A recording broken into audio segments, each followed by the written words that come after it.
Doctor Hukumchand भारेले द्वारा किया गया निश्चय व्यवहार पर प्रवचन। संतप्त मानस शांत हों, जिनके गुणों के गान में बेवर्धमान महान जिन विचरे हमारे ध्यान। भगवान महावीर के सिद्धांतों की चर्चा चल रही है, जिसमें उनकी प्रतिपादन शैली शादवाद के संदर्भ में नयों की चर्चा चल रही है। नयों में भी निश्चय व्यवहार जो आध्यात्मिक नय हैं, इनमें से 4 प्रकार के व्यवहार और 4 प्रकार का निश्चय नय होता है। कल अपन ने परसों तो 4 प्रकार के व्यवहार नयों को भेद विज्ञान की दृष्टि से विचार किया था, और कल पहला उपचरित असद्भूत व्यवहार नय सदाचार की दृष्टि से महत्व रखता है, और अनुपचरित असद्भूत व्यवहार नय अहिंसात्मक आचरण की दृष्टि से महत्व रखता है। सारा चरणानी योग और प्रथमानी योग लगभग इन दोनों नयों पर आधारित है, क्योंकि स्त्री पुत्र मकान जायदाद रुपया पैसा, इनको अपने कहने वाला जो उपचरित असद्भूत व्यवहार नय है, उसके हिसाब से ही ये देश हमारा है, ये इंदौर नगर हमारा है, जिस मकान में हम रहते हैं वो मकान हमारा है, माँ बाप हमारे हैं और बाल बच्चे हमारे हैं। यदि इस नय को अस्वीकार करेंगे तो प्रथमान योग में जो सारी कहानियां हैं कि फलाने अयोध्या के राजा रामचंद्र जी थे, ये बातें ही नहीं बनेगी, क्योंकि कोई कहीं का राजा होता ही नहीं है फिर निश्चय से। तो आदिनाथ भगवान का जन्म अयोध्या में हुआ था, उनके पिता का नाम नाभिराय था, ये भी नहीं बनेगा। इस दृष्टि से इन दोनों नयों की अपन ने चर्चा कल की। अहिंसात्मक आचरण, दया का आचरण, निर्मल आचरण का आचरण, इन दोनों नयों के आश्रय से होता है, और इस दोनों नय हे इसलिए हैं कि स्त्री पुत्र मकान जायदाद रुपया पैसा और शरीर, इनमें से एकत्व बुद्धि तोड़नी है। इन्हें अपना मानने के कारण ही अनंत काल से हमें संसार में रख रहे हैं। इन्हें छोड़े बिना, इन्हें अपना मानना छोड़े बिना कल्याण का कोई मार्ग नहीं है। इसलिए इन्हें इनकी उपयोगिता भी बताई और इन्हें हे भी बताया। फैक्ट्री से जब बिस्कुट निकलते हैं तो उसके ऊपर बहुत सुंदर कागज का एक पैकेट रहता है, और आजकल तो सुंदर बच्चा उस पर बना रहता है। यदि 5 रुपए के बिस्कुट हैं तो कम से कम 1-1.5 रुपया तो उसके पैकिंग पे ऊपर खर्च होता है, और वो सब उसी की कीमत में शामिल होता होगा कि नहीं होता होगा अटल जी? तो उसकी कोई कीमत क्यों? बिस्कुट तो खाने के काम आते हैं, शरीर को शक्ति देंगे, उसका खर्चा तो ठीक है, लेकिन ये ऊपर का खर्चा मुफ्त का, इससे क्या लेने देना? इसे क्यों करें? हम भारतीय ऐसा ज्यादा सोचते हैं, क्यों? यानी पैकिंग का खर्चा हमें बेकार दिखाई देता है, लेकिन जब से वो बिस्कुट फैक्ट्री में बने हैं तब से लेकर जब तक आपके पेट में नहीं पहुंचे, तो जितने काल तक वो बाहर रहेंगे तब तक यदि वो पैकेट नहीं हुआ तो वे पेट में पहुंचने लायक ही नहीं रहेंगे, और कोई खाएगा तो पेट का माल भी उनके साथ बाहर आ जाएगा, डॉक्टर के पास जाना पड़ेगा। क्यों? तो है उसकी कोई कीमत? इतने काल तक उसकी उपयोगिता है ना। इस उपयोगिता से जो इनकार करे वो भी अज्ञानी है। और कोई कहे कि देखो आखिर 1.25 रुपया लगा है इस पैकेट में, और इसके ऊपर जो बच्चा बना है वो कितना सुंदर है, देखकर तबीयत भर जाती है, इसलिए मैं तो किसी भी कीमत पर इस पैकेट के ऊपर के कागज को फाड़ूंगा नहीं। क्यों? तो उसे बिस्कुट खाने को मिलेंगे। अरे जब खाने का काल आ जाए तो बड़ी निर्दयता से उसको फाड़ देने में ही लाभ है, तभी उस बिस्कुट के खाने का आनंद आएगा और पेट भरेगा। उस वक्त यदि पैकेट के मुंह में उलझे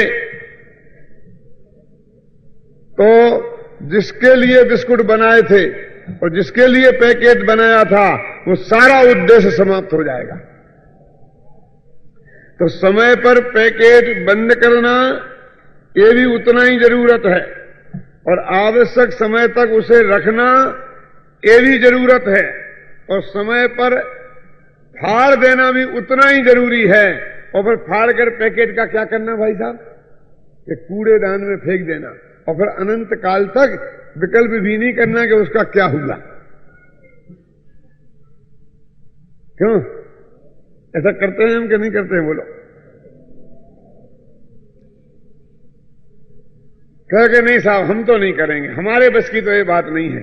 जो इतना उपयोगी है व्यवहार उसको इतनी निर्दयता से फाड़कर कूड़े के ढेर पर फेंक देना ये समझ में नहीं आता है। तो भाई साहब यदि उसके अंदर उसको बिस्कुटों को बंद रखोगे तो साल 6 महीने में वे आउट ऑफ डेट हो जाएंगे, फिर वो खाने लायक नहीं रहेंगे, वो बदबू छोड़ेंगे, वो गंदगी पैदा करेंगे। अभी तो अकेला जो कवर है वो फाड़ के फेंकना है, फिर पूरे बिस्कुट सहित फेंकना पड़ेगा। क्यों? तो सरिया जी है कि नहीं? तो समय पर उपादे और समय पर हे ये उसका स्वरूप है। तो कहते तुम्हारा पता नहीं चलता है, 1 मिनट में तो उसके बहुत गीत गाते हो, बहुत आवश्यक और उपादेय बताते हो और एक झटके में उसको एकदम काट देते हो। लेकिन क्या करें? नदी से पार उतरना हो तो नाव में बैठे बिना नदी पार होंगे नहीं और नाव में बैठे बैठे नदी पार होंगे नहीं। यदि नाव में बैठेंगे नहीं तो रहेंगे इस पार और नाव में बैठे रहेंगे तो रहेंगे मझधार। दोनों ही स्थितियां अच्छी नहीं है। तो क्या करना मनोहर लाल जी? कि नाव में बैठना भी और नाव से उतरना भी। जो नाव में बैठकर उतरेंगे वे उस पार होंगे। पर एक बात ध्यान में रखना कि अच्छी तरह समझ लेना कि कहां बैठना और कहां उतरना। कहीं ऐसा ना हो कि आप इस पार बैठ जाएं और मझधार में उतर जाएं तो हम जिम्मेवार नहीं है, सीधे समुद्र में पहुंचोगे। क्यों? इसलिए व्यवहार को अपनाए बिना संसार से पार होंगे नहीं और व्यवहार को ठुकराए बिना संसार से पार होंगे नहीं। लेकिन कहां अपनाना और कहां ठुकराना इसका नक्की कर लेना। कहीं बीच में ही ठुकरा दिया तो ना रहेंगे इस पार ना रहेंगे उस पार, मझधार में डूब जाएंगे और अनंत काल तक संसार समुद्र में। क्यों? उस पार पहुंच जाएं, नाव को मल्लाह अच्छी तरह बांध दे रस्सी से किनारे पर, तो फिर बड़ी सावधानी से उतर जाना। फिर नाव का मोह नहीं रखना कि जिस नाव ने इतनी महान नदी पार कराई है, यदि नाव नहीं होती तो मैं उस पार ही रहता, नहीं तो नलधार में डूब जाता। इसलिए ऐसी नाव को कैसे छोड़ा जाए ऐसा विकल्प नहीं करना, ये मार्ग नहीं है। क्यों? सोच लो। साबुन लगाए बिना कपड़ा साफ होगा नहीं और साबुन धोए बिना कपड़ा साफ होगा नहीं। जब धोना ही है तो लगाना क्यों? मुफ्त में आती है कि साबुन? कि साबुन लगाए बिना कपड़ा साफ होगा नहीं, मैल छूटेगा नहीं। और साबुन भी तो एक मैल है। एक मैल को छुटाने के लिए दूसरा मैल लगाया और लगा के साबुन और वैसे ही सुखा दो कपड़ा, तो कैसा होगा? अरे वो मैल ने दूसरे मैल को पकड़ लिया है। अब उस मैल को धो तो जिस मैल को छुटाना था वो भी छूट जाएगा और जिससे छुड़ाना था वो भी छूट जाएगा और कपड़ा साफ हो जाएगा।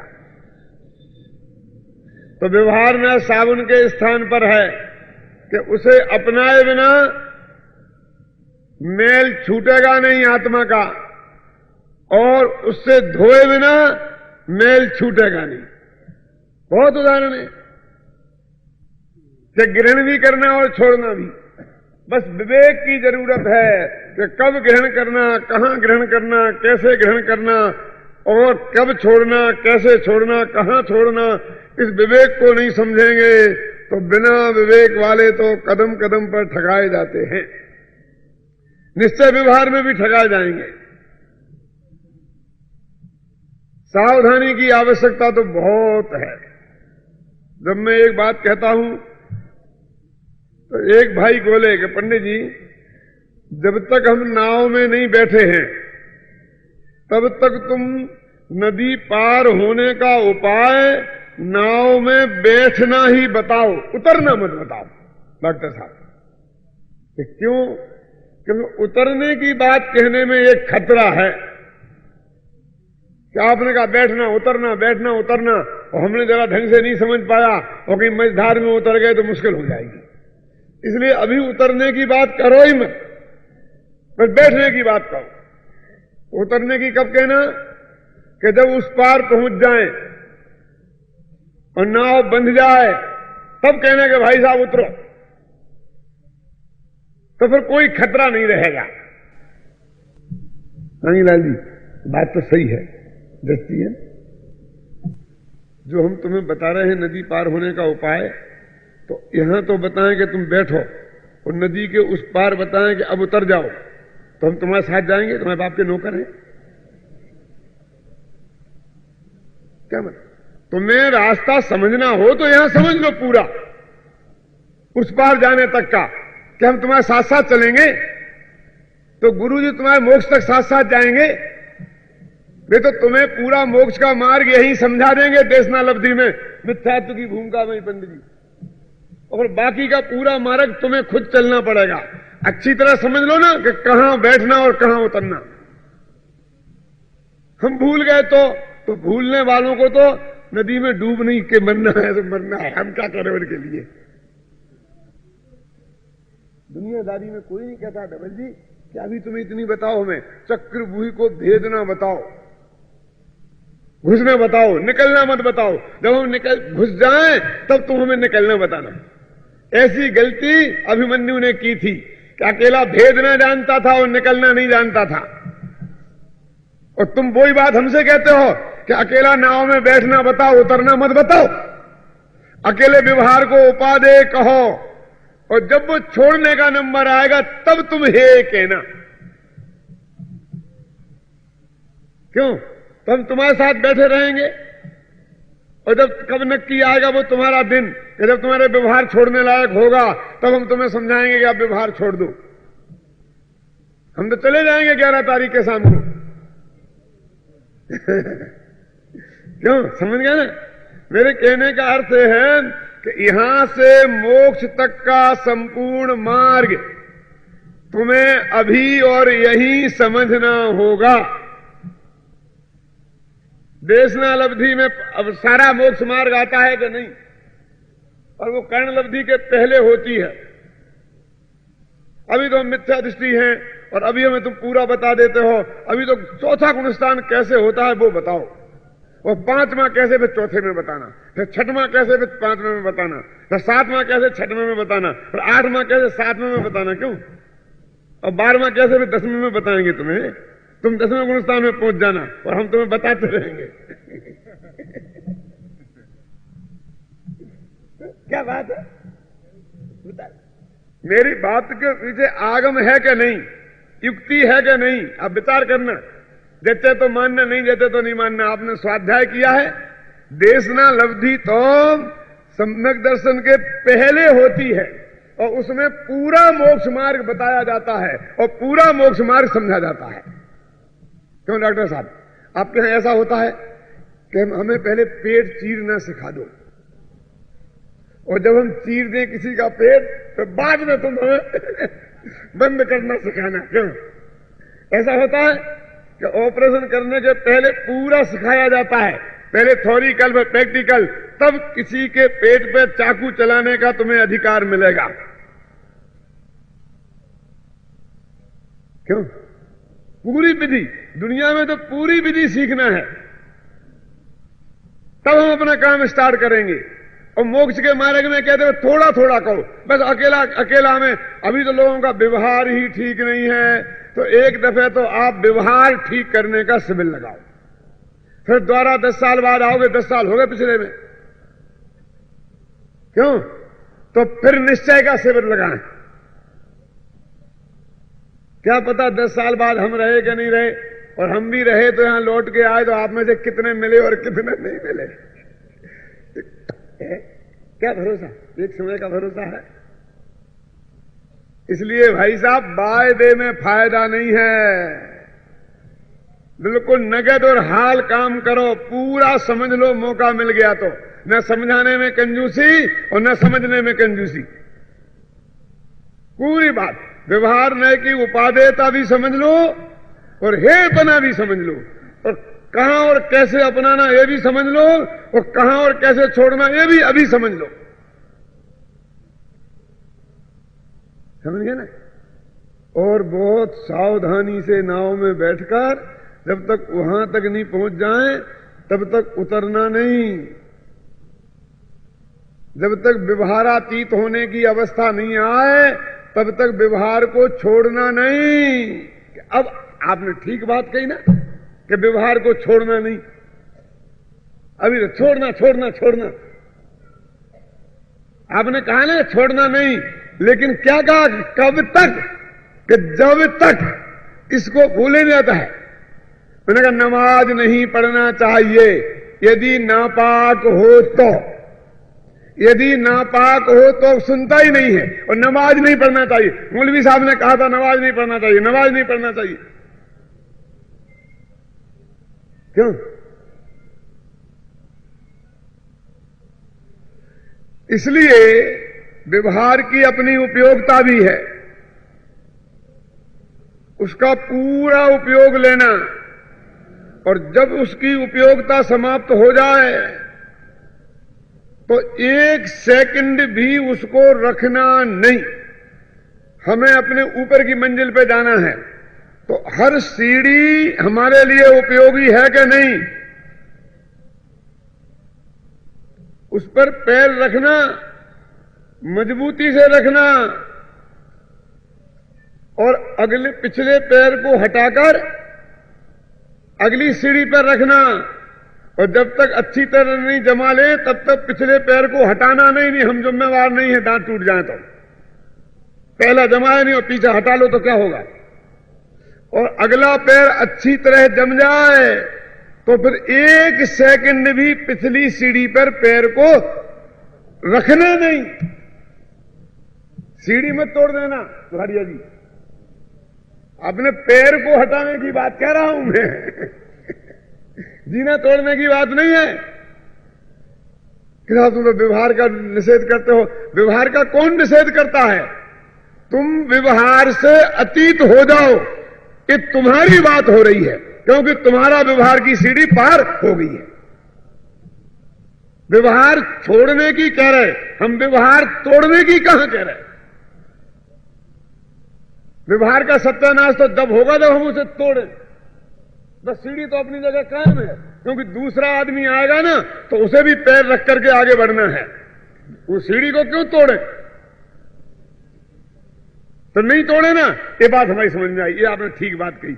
अरे भाई साहब, नहीं तोड़े ये कहा और छोड़ो ये भी तो कहा। लेकिन ये तुम्हारे पंडित तो हे है कहते हैं, तो छोड़ने का नाम ही तो हे है, तोड़ने का नाम हे थोड़ी है। तो लोहारिया इससे तो बोलना, छोड़ने का नाम हे है कि तोड़ने का नाम हे है? छोड़ने का नाम हे है ना, तो हे कहते हैं तो क्या पाप करते हैं? क्योंकि छोड़ना है, वो चाहे जैसा रहे, सीढ़ी जहां बनी रहे, हमें क्या मतलब, उस सीढ़ी को हम पार कर गए, समझे ना। अब देखिए जरा मर्म की बात क्या है कि ये दो व्यवहार, कौन से, स्त्री पुत्र मकान जायदाद को अपना कहने वाला सतीश भाई और शरीर को अपना कहने वाला, ये दो व्यवहार, इन दो व्यवहारों का अपन ने उपयोग किया तो दयामय जीवन हो गया, सदाचारी जीवन हो गया। दूसरी मां बहन की तरफ खोटी निगाह हमारी टूट गई।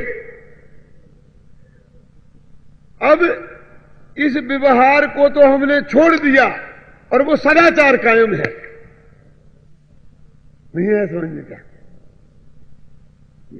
ध्यान देना, वो व्यवहार छोड़ने का मतलब ये नहीं कि सदाचार छोड़ देना, फिर दूसरी मां बहन की तरफ खोटी निगाह डालना। प्रदीप जी चल रही ना बात। ये जो हमारे सावन से हमने कुर्ता धोया था, तो वो सावन और मैल को धो के फेंक देना, ऐसा नहीं है कि कुर्ता को फिर मेला कर लेना। क्यों? क्योंकि साबुन लगाना तो व्यवहार था, तो कुर्ता पहले जैसा मेला कर लेना है थोड़ी है। उसका जो फल है उसको तो रखना और उसे निकाल देना है ना, उसमें कुछ बारी की बात। हम दोनों ही को निकालने की बात करते हैं। कैसी करते हैं ना कि पहले पुराना मेल निकालते हैं साबुन से धोकर, फिर वो नील नाम का एक काला काला नीला नीला मेल होता है ना, क्यों? और वो माड़ नाम का, चावल का माड़ होता है, क्या होता, कोई भी होती है ना, कुछ कुछ डालते हो, क्या डालते हो? कलफ। वो भी मेल है कि नहीं? तो उस कुर्ते में दूसरा मेल जमाते हैं, एक मेल निकालते हैं और नील नाम का और माड़ नाम का, कलफ नाम का मेल जमाते। ऐसी खोटी आदत पड़ रही है ना। ये मेल निकालकर जो वस्त्र निर्मल हो गया है, आचरण निर्मल हो गया है, देह से ममत्व टूट गया है, उस ममत्व को तो टूटा रखना और व्यवहार छोड़ देना। ख्याल में आया कि नहीं आया? व्यवहारातीत हो जाना, उसका जो लाभ था वो रखना। इस तरह इस असद्भूत व्यवहार को हे कहा जाता है। अब आगे बढ़ती है गाड़ी, एक कल तक का उपसंहार है, दो विनयों की बात है। अब आगे देखो, पंडित जी साहब ने आज दोपहर में कर्म की चर्चा की थी, बहुत मार्मिक सुनियो बताया था पंडित। तो कर्म तीन प्रकार का होता है, द्रव्य कर्म, लोक कर्म और भाव कर्म। मूलता कर्म है द्रव्य कर्म। मैं कोई कर्म की व्याख्या नहीं कर रहा हूं, मेरे तो तीसरे नए पर मुझे जाना है ना, तो उस नए का मैं रास्ता बना रहा हूं।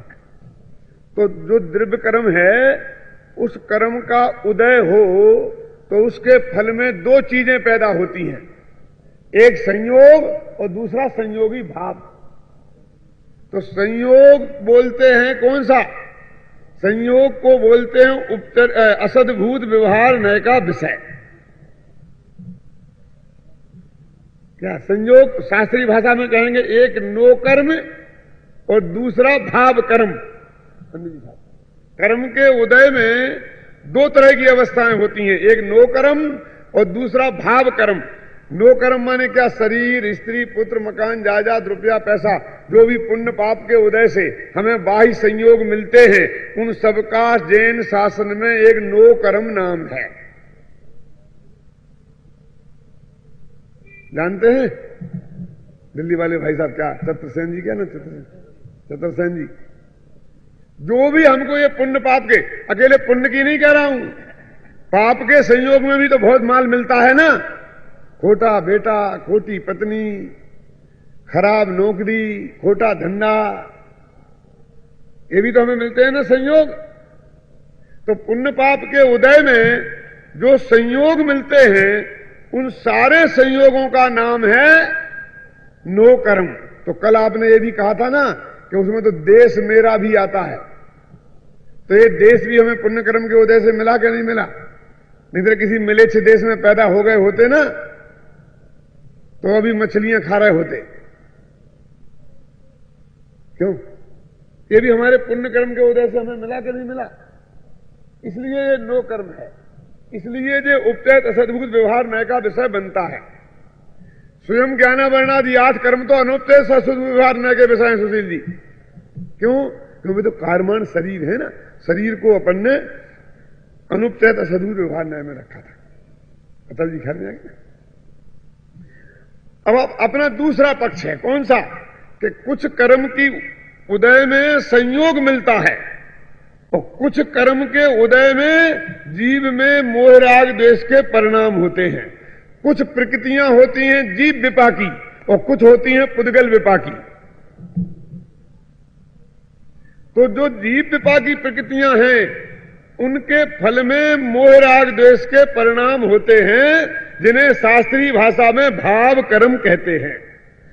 तीसरा जो नय है, किसका नाम है? उपचरित सद्भूत व्यवहार नय। वो तीसरा नय इन भाव कर्मों को ही आत्मा का कहता है। मुझे तो ये बताना था, इसलिए मैंने इतनी कर्म की चर्चा की। भानु कुमार जी क्या है समझे? राग द्वेष मोह जो परिणाम आत्मा में पैदा होते हैं वे आत्मा के ही हैं, ऐसा कहने वाला तीसरा नय है। उसका नाम क्या है? उपचरित सद्भूत व्यवहार नय। उपचरित क्यों? क्योंकि ये दूर के हैं। काय के दूर के? संबंधी नहीं, संबंधी तो असद्भूत में लगता है, क्योंकि ये होके छूट जाते हैं। और ज्ञान कभी छूटता नहीं है, इसलिए वो नजदीक का है। तो ज्ञान को आत्मा कहना वो अनुपचरित सद्भूत है और राग को आत्मा कहना वो उपचरित सद्भूत है। अब सुनना, सद्भूत क्यों? क्योंकि ये आत्मा में वास्तव में होते हैं। ऐसा नहीं है कि शरीर तो आत्मा में होता ही नहीं है, स्त्री पुत्र तो आत्मा में होते ही नहीं है, इसलिए वे तो असद्भूत थे। ये तो आत्मा की ही पर्याय हैं, मन बिल्कुल वास्तविक हैं, इसलिए सद्भूत और आत्मा की ही कही जाती हैं। इसलिए व्यवहार और ज्ञानी जन भी कहते हैं, इसलिए नय, क्योंकि सब में ज्ञान का अंश है ना। तो राग देश मोह को अपना कहना, आत्मा को उसका कर्ता कहना, आत्मा को उनका भोक्ता कहना, ये कौन सा है? तीसरा व्यवहार नय, उपचरित सद्भूत व्यवहार नय। अब इसकी क्या उपयोगिता है? राग देश को अपना कहना, इसका भी कोई उपयोग हो सकता है? घी का उपयोग ठीक है, छाछ का भी कोई उपयोग है? कि डॉक्टर लोग कहते छाछ का ज्यादा उपयोग है। क्यों? क्या बात करते हो तुम? बिस्कुट का तो उपयोग है, छिलके का भी उपयोग है। इनका क्या है? इन्हें आत्मा को कहकर क्या कहना चाहते हैं? क्या अनंत काल तक राग द्वेष को रखना है कि नहीं? भाई साहब, राग द्वेष को टालना है, राग द्वेष का नाश करना है। राग द्वेष का नाश करना है तो राग द्वेष की नाश करने की क्रिया का कर्ता कहो। राग द्वेष की क्रिया का कर्ता आत्मा को क्यों कहते हो? थोड़ी बारीक बात है, लेकिन समझ में आएगी, ये मेरी गारंटी है। थोड़ा धैर्य रखो बस। सुशील जी, इनको कर्ता कहने का क्या मतलब है? बहुत रहस्य है, क्योंकि इनका नाश करना है। पहले इनका करना अपने हाथ में आवे तो नाश करना अपने हाथ में आएगा। नहीं आया समझ में? तो वो उदाहरण देता हूं, बहुत पुरानी बात है। मैं सबसे पहले नौकरी करने गया था पढ़ के। एक इधर है राजस्थान में महुआ गांव है, हमारे मनोहर लाल जी काला की जन्मभूमि। मैं वहां 5 महीने रहा, सबसे पहले नौकरी की वहां। मैं क्या कह रहा था?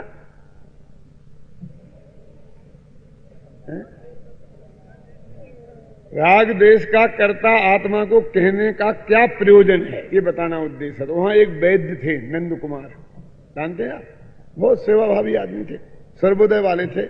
मेरा उनका बहुत दोस्ताना था, तो मैं उनकी दिन भर उनके दवाखाने में बैठा रहता था। तो एक मरीज आया तो बहुत रोए, वैद्य जी में तू ये बता कि तूने गुड़ और तेल खाया है कि नहीं खाया? कि नहीं खाया साहब, कि झूठ बोलता है तूने खाया जरूर होगा। कितने निर्दयी हो, तुम्हें किसने वैद्य बनाया? वो तड़प रहा है और तुम इतना कर रहे हो। कल बताता क्यों नहीं है सच्चा? सच्चा बताता क्यों नहीं है कि मैंने गुड़ और तेल खाया है? मैंने कहा उसने कह दिया कि नहीं खाया, कि नहीं आप नहीं समझते, झूठ बोलता है। तो मैं उसके पास गया अकेले में, मैंने कहा भैया तू सच्ची सच्ची बता क्यों नहीं देता है कि तूने गुड़ तेल खाया? तो नहीं, हमने खाया ही नहीं, कैसे बता दूं? मैं उनके पास आया दौड़ के, सही घटना कि वैद्य जी सचमुच उसने खाया नहीं है। कि देखो तुम पंडिताई करो, मंदिर में जाके प्रवचन करना, हमारे काम में दखल नहीं करो, हम तुम्हारे काम में दखल नहीं करते हैं ना। जरूर उसने गुड़ और तेल खाया। तो क्यों? बोले ये 6 महीने पहले मेरे पास आया था ये मरीज सुनना, और मैंने इसका इलाज किया था और ये बिल्कुल ठीक हो गया था। इसको जो बीमारी है ये गुड़ और तेल खाएगा तो गारंटी से द्वारा होगी, और यदि नहीं खाएगा तो गारंटी से जीवन भर नहीं होगी, ये मैं जानता हूं। तो इसको जो 6 महीने बाद द्वारा ये बीमारी हुई है, इसका मतलब है इसने गारंटी से गुड़ और तेल खाया। मैंने कहा मैंने पूछा तो वो तो नहीं खाया। बोले तो भी मुझे सच जानना बहुत जरूरी है, नहीं खाया तो भी जानना जरूरी है, और खाया तो भी जानना जरूरी है। मैंने क्यों? यदि इसने गुड़ और तेल खाया हो तो मेरे पास उसका इलाज है, समझ गए ना? और नहीं खाया हो और बिना कारण के ही पेट में दर्द हो गया है तो अब मेरे पास कोई इलाज नहीं है। इसलिए मुझे ये जानना बहुत जरूरी है। दवाई में भी अंतर आएगा, खाया है तो दूसरी दवाई देनी पड़ेगी और नहीं खाया है तो दूसरी देनी पड़ेगी। ये निर्णय सच्चा हुए बिना मैं इसे दवाई नहीं दे सकता। तो मैं फिर गया उसके पास कि भैया सच्ची बता दे, यदि तूने खाया है तो दूसरी दवाई दी जाएगी, नहीं खाया है तो दूसरी दवाई दी जाएगी, और तूने झूठ बोला तो जो दवाई उल्टी पड़ी तो मर जाएगा यही। तो तू सच सच बता दे कि ले खाया। सच्ची घटना है। मैंने कहा वैद्य है, बोले अब कोई बात नहीं है, अब मैं दवाई देता हूं, 8 दिन में ठीक हो जाएगा। अब तू समझ ले अच्छी तरह कि अब जिंदगी में ग्वारा गुड़ और तेल खाएगा तो फिर यही हालत होगी, फिर मेरे पास कोई इलाज नहीं है। तो क्यों जी? वो बीमारी गुड़ और तेल के खाने से हुई, ये पता चला तो ये अच्छी बात है ना? हाँ ये अच्छी बात है, क्योंकि अब मेरे हाथ में उसके नाश करने का उपाय आ गया। यदि राग मैंने किया है ये नक्की हो तो राग को मैं छोड़ भी सकता हूं, और यदि राग मैंने किया ही नहीं है और वैसे ही पैदा हो गया तो मेरे हाथ में छोड़ना नहीं है। तो राग को तोड़ने के लिए राग का कर्तृत्व स्वीकार करना जरूरी है। मैं रागी ही नहीं हूं, राग देश मुझ में है ही नहीं, वे तो भिन्न प्रदेश में है, प्रदेश भेद है उनमें, तो मर जाएगा। अभी संवर अधिकार रहने दे, अभी आश्रम अधिकार चलने दे।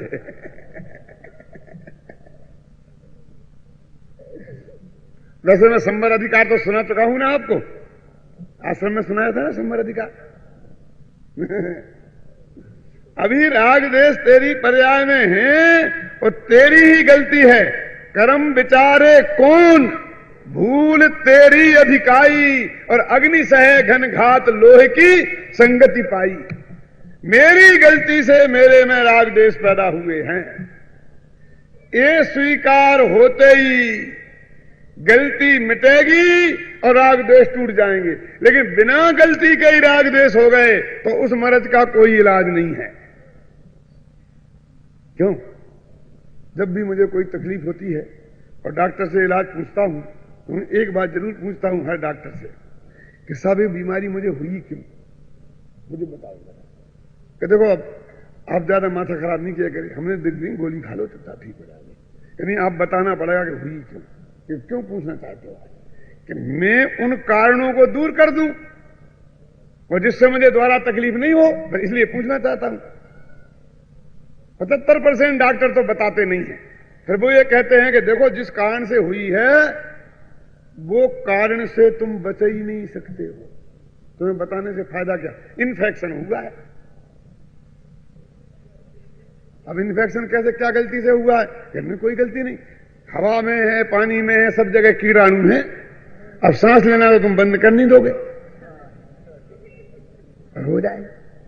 इसलिए तुम तो जब हो जल्दी खा लिया करे, ऐसा बोलते हैं। क्यों? आपके भी डॉक्टर बोलते होंगे कि नहीं बोलते हैं? गलती कुछ नहीं। तो मैं कहता हूं इसका मतलब है कि अब इस बीमारी से बचना संभव ही नहीं है। तो जो राग देश मेरी गलती के बिना, मेरे अपराध के बिना और मेरे में वैसे ही हो गए हों, तो वे तो आत्मा के स्वभाव हो गए ना, और स्वभाव का तो कभी नाश नहीं होता है। और यदि किसी दूसरे के कारण हुए तो फिर दूसरे के हाथ पैर जोड़ो कि वे राग देश बंद कर दे मेरे, तो मेरा मुक्ति का मार्ग पराधीन हो जाएगा। यही तो जैन दर्शन की विशेषता है कि वो अपनी चोटी राम के हाथ में और खुदा के हाथ में भी देने को तैयार नहीं है। हुई है वही जो राम रचि राखा, ये उसे स्वीकार नहीं है। मेरे बारे में राम निर्णय करने वाला कौन होता है? क्यों? मेरे बारे में निर्णय करने वाला मैं हूं, मेरे सुख दुख का जिम्मेवार मैं हूं। अरे यदि मेरे सुख राग देश मेरे में है, ये तो सच्ची बात है। और यदि वे मैंने नहीं किए हैं, किसी दूसरे ने किए हैं, तो वो ही मेट सकेगा। तो फिर मैं उसके हाथ पैर जोड़ूं और वो मेरे से सेवा कराए। समझ में आ गया नहीं है? तो ये दूसरे के द्वारा किए गए नहीं हैं, तूने ही किए हैं। कि हम तो ये मानेंगे कि हम में है ही नहीं। सुनो अटल जी, किए मिए की बात तो बात की है ना। हम तो कहेंगे हम में है ही नहीं ना, है ही नहीं तो यहां काय को बैठे? तो मुक्ति का मार्ग हमसे काय को छूट रहे हो? हम काय से मुक्त होना है आपको? रागी द्वेष से तो मुक्त होना है, वे तुम में है ही नहीं। कर्म से तुम बंधे नहीं हो, कर्म ने तो छुआ ही नहीं है। और राग देश तुम में हो ही नहीं। तुम तो ज्ञान के घन पिंड हो, आनंद के रसखंड हो।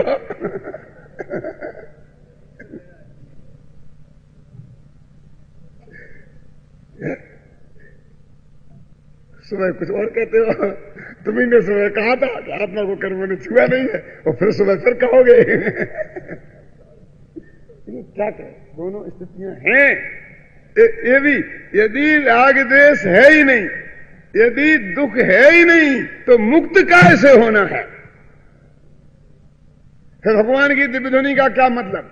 फिर द्वादशांग वाणी का क्या मतलब? फिर 20 दिन के शिविर लगाने की क्या आवश्यकता है? फिर ये सारा उपदेश देश ना लब्धि ही निरर्थक हो जाएगी। पहले राग स्वीकार कर। ख्याल में आया ना कि पर्याय में राग है और स्वभाव में राग नहीं है, और पर्याय का राग छूट सकता है, और स्वभाव का जो अराग तत्व है वो कभी छूटेगा नहीं, तब ये पर्याय का राग छूटेगा। राग का है ईमान और राग का कर्ता मैं हूं ईमान। इसके लिए ये तीसरा नय है। कौन सा नाम है उसका भैया? उपचरित सद्भूत व्यवहार नय। सत्य बात, हाँ है सत्य। आत्मा में राग है ये बात सत्य है, कहां है? और आत्मा में राग नहीं है ये बात सत्य है कि हाँ, ये भी सत्य है। एक वकील साहब थे, डॉक्टरों को बहुत परेशान कर लिया, इसलिए सारे वकीलों को याद करता है। क्यों? तो एक केस आया, तो सुबह उन्होंने बिल्कुल सेम केस थे दो, तो सुबह वादी का केस लिया था। तो उन्होंने तर्क दिया खूब कि इस तरह से इसके पक्ष में, और वो केस जीत गए वकील साहब। अब दोपहर बाद में दूसरा केस आया जो उनने प्रतिवादी का लिया था केस। वकील के पास तो जो केस आया सो लेना पड़ेगा, बिल्कुल उल्टा। अब शाम को वे उसके विरुद्ध दलीलें देने और निकाल के उसी मजिस्ट्रेट के सामने, वो सामने वाला भी वो वकील दूसरा। तो वकील बोला कि वकील साहब एक बात पूछूं? क्या बोलो? कि जो तुमने सुबह बताई थी वो बात सत्य थी कि अभी बता रहे वो सत्य है? समझ में आया? सुबह इसके विरुद्ध कह के और सिद्ध करके अपने फरीक को छुड़ा ले गए, जिता ले गए, और अब उसके विरुद्ध बोल रहे हो। तो तुमने जो सुबह कह रहे थे वो सत्य था कि अभी कह रहे हो वो सत्य है? कहते सुबह वो सत्य था और अभी ये सत्य है। हम भी ऐसे ही फंस गए कि सुबह भगवान आत्मा को कर्मों ने छुआ नहीं है, राग देश उसमें है ही नहीं, न नरकादि पर्यायों से भिन्न है, असंयुक्त है राग देश से। आता कि आएगा नहीं आएगा? और शाम को राग देश भगवान आत्मा में है, राग का करता है भगवान आत्मा। तो सुबह की बात सत्य है कि शाम की बात सत्य है? दोनों सत्य हैं। वो स्वभाव का सत्य है और ये पर्याय का सत्य है। वो त्रिकाल सत्य है और ये क्षणिक सत्य है। वो कभी ना बदल जाने वाला सत्य है और ये क्षण क्षण में बदलने वाला सत्य है। सत्य तो दोनों ही।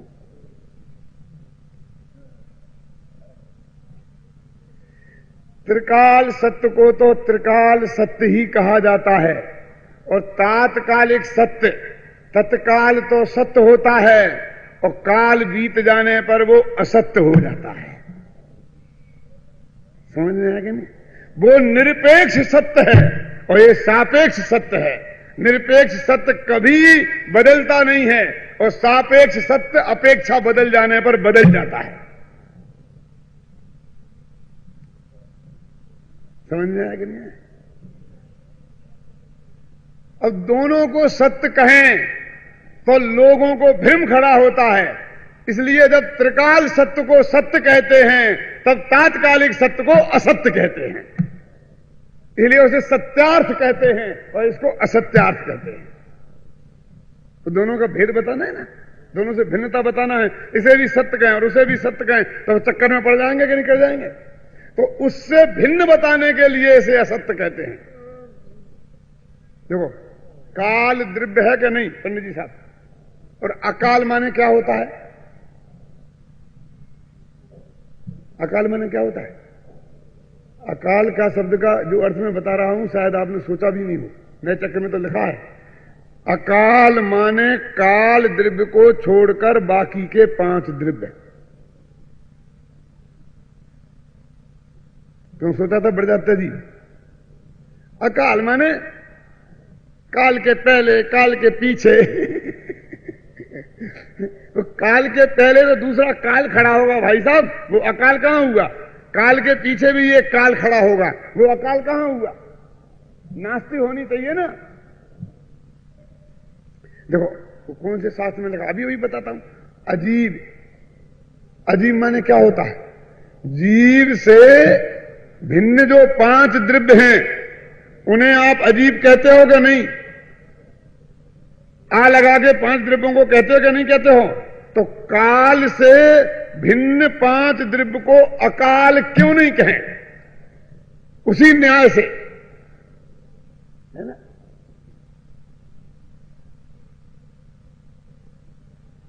समझिए ना?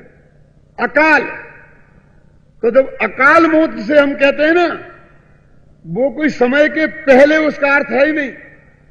जो 5 समवाय हैं तो जिसमें काल नामक समवाय की मुख्यता हो उसका नाम काल मृत्यु, और जिसमें काल नामक समवाय की मुख्यता नहीं हो, बाकी के 4 समवायों में कोई समवाय मुख्य हो, उसका नाम अकाल मृत्यु।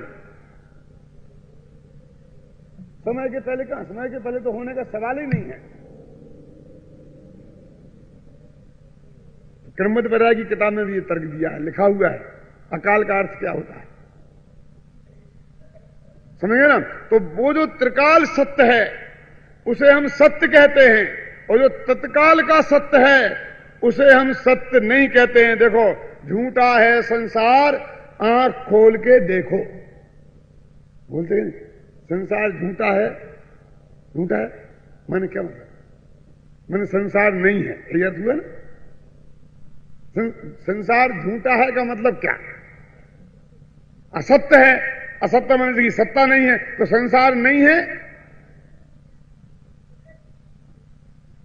तो झूठा क्यों बोल रहे हो? तो झूठा का अर्थ क्या है? किसी काम का नहीं, दुखदायक है, बेकार है, छोड़ने लायक है, इसमें फंस गए, बहुत दुख उठाए हैं, इस सब का नाम क्या है? झूठा है। तो व्यवहार में है, किसी काम का नहीं है, राग रखने लायक नहीं है, राग से हमने बहुत दुख उठाए हैं, इसका नाम है राग झूठा है। राग नहीं है, इसका नाम झूठा है नहीं है। अपन लोग बोलते ना भैया सब बातें झूठी हैं, कोई किसी का नहीं है, स्त्री पुत्र बाल बच्चे सब झूठे हैं। झूठे हैं माने नहीं है, क्यों? तो स्कूल में उन्होंने तेरा नाम लिखा रखा है ना बाप की जगह। जब हम ये कहते हैं कि सब झूठी बातें हैं, कोई किसी का नहीं है, मेरे कोई बाल बच्चे नहीं है, तो उसका मतलब बच्चे नहीं है, ये इंकार है कि किसी काम के नहीं है, दुख में काम नहीं आएंगे, उनसे कोई हमारा लेना देना नहीं है, अपना अपना सबको भोगना पड़ेगा, पाप की गठरी बांध के अपने माथे पर ले जाएंगे और पाप की कमाई बाल बच्चों को छोड़ जाएंगे। सोच लेना, छाती पे हाथ रख करके, घर घर की कहानी है। ऐसा नहीं है कि जो हमारी पाप की कमाई हमने जोड़ जोड़ के रखी है ना, तो जो बच्चे लेंगे ना जो उत्तराधिकार में, तो वो हमारा पाप भी लेंगे। हमने वसीयत में किसी के नाम लिख दिया तो उसे वो पाप भी मिलेगा क्या? मनोहर लाल जी, ना वो लेगा और वो लेने को भी तैयार हो, कोई लोभिया हो पैसे का कि मैं तुम्हारा पाप भी लेने को तैयार हो। तो वस्तु के स्वरूप में ऐसी व्यवस्था नहीं है कि कोई को पाप लिया दिया जा सके। पाप तुम्हें भोगना पड़ेगा। इसका नाम है सद्भूत उपचय व्यवहार न्याय, माने वो पाप तुम्हारा पक्का है। वो तो झूठा है संपत्ति, क्योंकि वो तो असद्भूत व्यवहार न्याय का विषय थी। क्या कह रहे थे? समझ में आया ना? मनोवाला जी ध्यान से सुनना भैया, क्या कह रहे कि जो तुमने पाप भाव किया और जो उससे जो पैसा आया वो पैसा तो असद्भूत है, माने तेरा है ही नहीं, लेकिन वो पाप गारंटी से तेरा है, इसलिए वो सद्भूत है। और तू क्या चाहता है? पाप मेरा नहीं रहे और पैसा मेरा हो जाए। शायद मैंने पहले उदाहरण दिया था ना, तो समझना बहुत मार्मिक बात है। एक घड़ी है, मान लो ये चोरी की है, नहीं घबराना नहीं चोरी की हो घड़ी पंडित जी, बहुत मार्मिक बात है। तो मैं क्या समझता हूं कि चोरी की घड़ी कि जब मैंने चुराई थी तब मुझे पाप लग गया था। ऐसा नहीं है, इतना सस्ता नहीं है। जब तक मेरे जो हाथ में रहती है और मैं इसे देखता हूं, बहुत बढ़िया, कितनी बढ़िया चल रही, 10 साल से मुफ्त में चुराई थी, वो पाप 24 घंटा और 12 महीना चालू है। अरे इतना, जितने काल तक एक घड़ी मेरे पास रहेगी तब तक वो पाप चालू रहेगा। किसी आदमी ने परस्त्री चुरा ली, होती थी ना पहले, मधु ने चुरा ली थी ना चंद्रप्रभा को, क्या था नाम, चंद्राभा। तो जिस दिन चुराई थी उसी दिन पाप लगा था और अपने साथ रख ली, तो पाप 24 घंटा चालू है कि नहीं है? पाप का माल रखना वो पाप है कि नहीं? तो बहुत महंगा है। इतना पाप कि जरा सी घड़ी 150 रुपट्टी की और 10 साल तक लगातार पाप लगता रहे, और घड़ी अंत में बच्चों को छोड़ जाएंगे, वो सारा पाप बांध के नरक में जाएंगे। सोच लेना अच्छी तरह से कि पंडित जी मुझे तो पाप छोड़ना है, जो आप कहो, आपके शिविर में जो इतना कहो तो भी लिखा दूं और छूट जाए, मेरा पाप धुल जाए। तो मैं कहा तुम गलत दुकान पे आए हो। एक उपाय है कि तुम इस घड़ी को छोड़ दो तो पाप छूट सकता है। समझना, कि नहीं साहब घड़ी तो नहीं छोड़नी। क्यों? कि जब मैंने चुराई थी पाप तो लग ही गया, पाप भी लग गया और घड़ी भी जाए, दो ही हाथ से जाए, ऐसा मैं नहीं करूंगा, डबल दंड नहीं भोगूंगा कि पाप भी लग गया और घड़ी भी चली जाए। तो तेरा क्या विचार है? मेरा विचार है कि पाप तो धुल जाए और घड़ी पच जाए। सचमुच ऐसा होता है। चोरी करी है, डकैती डाली है, हम माफी मांगने तैयार हैं, माफ कर दो, हो गई गलती। अब बड़े बड़े न्यायाधीश आते हैं कि पंडित जी माफी मांगने को तैयार है, फिर आप माफ क्यों नहीं करते हो? तो माल छोड़ने को तैयार है कि नहीं? माल तो पच गया और आगे भी चालू रखूंगा, बस माफ कर दो। इतना सस्ता जैन धर्म नहीं है, माल छूट जाएगा तो फिर तो पाप से बच जाएंगे कि पुराना जितना लग गया वो तो फिर भी रहेगा, पर नया लगना बंद होगा। बोल चाहिए क्या गणित है? गणित मालूम है धवल जी? पर अपने कृतकायत अनुमोदना का एक समान पाप है। यशपाल जी मैंने किया थोड़ी है, मैंने किया थोड़ी है, लेकिन तू अनुमोदना कर रहा है ना जतीश भाई। कृतकार्य तो अनुमोदना का बराबर पाप है। राजा बसु 7 में नरक, उसने पाप किया नहीं था, झूठ बोला नहीं था, सिर्फ अनुमोदना कही थी कि पर्वत कहे सो सत्य। और वो भी गुरानी ने शिकायत करी है, गुरुजी ने मुझे पढ़ाया और गुरुजी तो मर गए, अब उनकी पत्नी ने एक बात कही और मैं राजा हूं और मैं इतनी भी उसकी न निभा सकूं तो मैं कृतज्ञ नहीं कहलाऊंगा। इसलिए, सिर्फ इसलिए उसने कह दिया पर्वत कहे सो सत्य, तो तत्काल सिंहासन छीन हो गया, टूट गया और 7 में नरक गया। शास्त्र की बात है, मेरे घर की तो नहीं है। फिर किसी ने माफ नहीं किया कि क्या करे, गुरु पत्नी ने कहा था, किसी ने सिफारिश करी, किसी ने दबाया, किसी ने कहा, किसी भी भय आशा स्नेह लोभ से पाप का पोषण करना, उसकी अनुमोदना करना उतना ही बड़ा पाप है जितना किया हुआ पाप है। कैसे पचता है मेरी समझ में नहीं आता ज्ञानी धर्मात्माओं को। तो तुम कर क्या सकते हो? दुनिया पाप कर रही, तुम कर क्या सकते हो? अरे कुछ नहीं कर सकते हैं तो इतना तो कर सकते हैं कि दंड बड़ा करतार का चित्ते दिया उतार। अपने चित्त के सिंहासन से तो उतार सकते हैं और कुछ नहीं कर सकते हैं तो। लेकिन हम चित्त के सिंहासन पर भी उसको बैठाए रखना चाहते हैं, ये कैसे होगा? और दुनिया हमारे हाथ में नहीं है कि हम कुछ कर सकें किसी का, तो हमारा चित्त तो हमारे हाथ में है। हमारे चित्त के सिंहासन से तो हम उतार सकते हैं, उस पर बैठाने के लिए तो हम बाध्य नहीं है कि नहीं है? तो हम चाहते हैं कि ये राग का कर्तृत्व तेरा है, उसका दंड तुझे भोगना पड़ेगा। और राग किया था तूने पाप, उसका फल एक पैसा यही रह जाएगा, क्योंकि वो असद्भूत है और राग सद्भूत है। तेरी पर्याय में किया है, उसका दंड तेरे को भोगना पड़ेगा और भोगना पड़ेगा। तो उसकी विधि क्या है छोड़ने की? कि राग छोड़ना पड़ेगा, कि माल तो मैं रखूं और तू वैसे पाप छूट जाए। ऐसी विधि कोई जैन दर्शन में नहीं है, ऐसी गंगा जन्म नहीं है जैन दर्शन में कि जिससे डुबकी लगाओ तो सारे पाप धुल जाएं और फिर रोजी ना सुबह करो शाम को धुल जाएं। यहां तो पाप छोड़े बिना पाप छूट सकते नहीं। तो ये जो राग द्वेष के भाव हैं, ये मैंने किए हैं, ये माने तो छोड़ने की बात आवे ना। और मेरे में तो राग द्वेष है ही नहीं, मैं तो शुद्ध बुद्ध गायक ज्ञान का घनपिंड आनंद का रस खन्नू, तो छोड़ने का सवाल ही खड़ा नहीं होता। इसलिए ये तीसरा नए खड़ा हुआ है। तो राग देश आत्मा में है, आत्मा उनका करता है, ये नए खड़ा किया है, ये सत्य है, तो इसे हे क्यों कहते हो? तो राग देश को छोड़ना है कि नहीं छोड़ना है? तो राग देश को छोड़ना है तो राग देश को अपना कहने वाला नए को हे नहीं कहें तो क्या कहें? क्यों? राग देश में पहले अपनत्व छूटता है, तब राग देश टूटते हैं।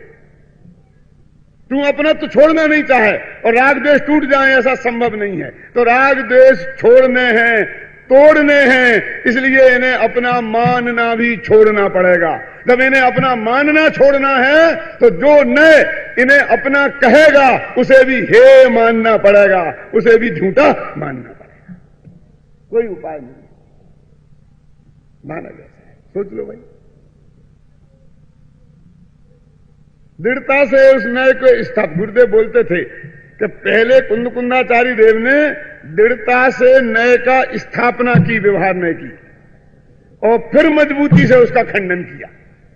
जिसकी स्थापना नहीं, खंडन कैसे? पूर्व पक्ष नहीं तो उत्तर पक्ष कैसे? पंडित जी, मैं आपसे पूछता हूं, बस एक वाक्य करके खत्म करता हूं। पद्म पुराण पढ़ा कभी? पद्म पुराण 700 पेज का है, तो 400 पेज में रावण की गीत गाए हैं सबसे पहले, उसके बाद में राम की कहानी शुरू होती है। और रावण को बहुत मजबूत त्रिखंडी बताया। तो कोई को शक हो जाए कि ये रामायण है कि रामायण है। राम की कहानी सुनने बैठे हो, रावण के गीत गा रहे, ये क्या हो रहा है? कि तुम घबराओ मत, 1 मिनट में रावण कहानी राम कहानी हो जाएगी। कैसे? जब ये कहेंगे कि ऐसे बलवान रावण को राम ने मारा, तो सारी शक्ति जो उसकी है वो राम के खाते में जमा हो जाएगी। रावण के पास 3 खंड नहीं होते, तो रावण को मारने से लक्ष्मण के पास 3 खंड कहां से आते? त्रिखंडी राजा वो कब बना? रावण के पास थे 3 खंड, तब तो त्रिखंडी बने राम लक्ष्मण। यदि 3 खंड उसके पास नहीं होते, रावण के हाथ में चक्र नहीं होता, तो लक्ष्मण काय से मारता रावण को? क्योंकि रावण को तो उसी के चक्र से मारा है भाई साहब। तो रावण के गीत गाना के नहीं गाना, और रावण के गीत गाए तो वे राक्षस है क्या? ऐसा नहीं है। वो सारी शक्ति, रावण बलवान था और ऐसे बलवान को राम ने जीता, तो राम के खाते में जमा हो गई कि नहीं हो गई? तो ऐसे ही व्यवहार न्याय की मजबूती से स्थापना करे और फिर निश्चय न्याय ने उसका निषेध किया, तो सारा निश्चय न्याय के खाते में जमा हो जाएगा। घबराते क्यों? व्यवहार न्याय की स्थापना से घबराना नहीं। हम उन बच्चों से भी कह बीते हैं कि वो बच्चे घंटों मेहनत करके बालू का मकान बनाते हैं, बनाते कि नहीं बनाते? और फिर खड़े होके 1 मिनट देखते हैं और लात की ठोकर मार के गिरा देते हैं। बड़ी निर्दयता से गिरा देते हैं। 1 घंटे मेहनत की, उसकी चिंता नहीं करते हैं। 1 घंटे तक व्यवहार की स्थापना की, 1 ठोकर लात की मार के उसे धराशायी कर दिया। ये क्या कि बच्चों का खेल है? अरे तुम बच्चों का खेल खेलना भी तुम्हें आता नहीं है। हमारे यहां तो ऐसे राजा हुए हैं कि जब जोड़ा तो 60,000 वर्ष तक लड़ने के लिए निकल गए और सगे भाइयों को नहीं छोड़ा। उनका राज्य भी अपने राज्य में शामिल किया, बाहुबली से भी लड़के शामिल किया कि नहीं किया? इतनी मजबूती से जोड़ा, भैया ये तो 3 भम में तो छोड़ेगा नहीं। लेकिन ऐसे भरत चक्रवर्ती ने 1 क्षण में छोड़ के चला गया। जोड़ा तब मजबूती से जोड़ा और थोड़ा तब मजबूती से छोड़ा। ऐसे व्यवहार की स्थापना की जब मजबूती से की, और जब तोड़ा तो उसी ताकत से उसे तोड़ के फेंक दिया। ये मुक्ति का मार्ग है।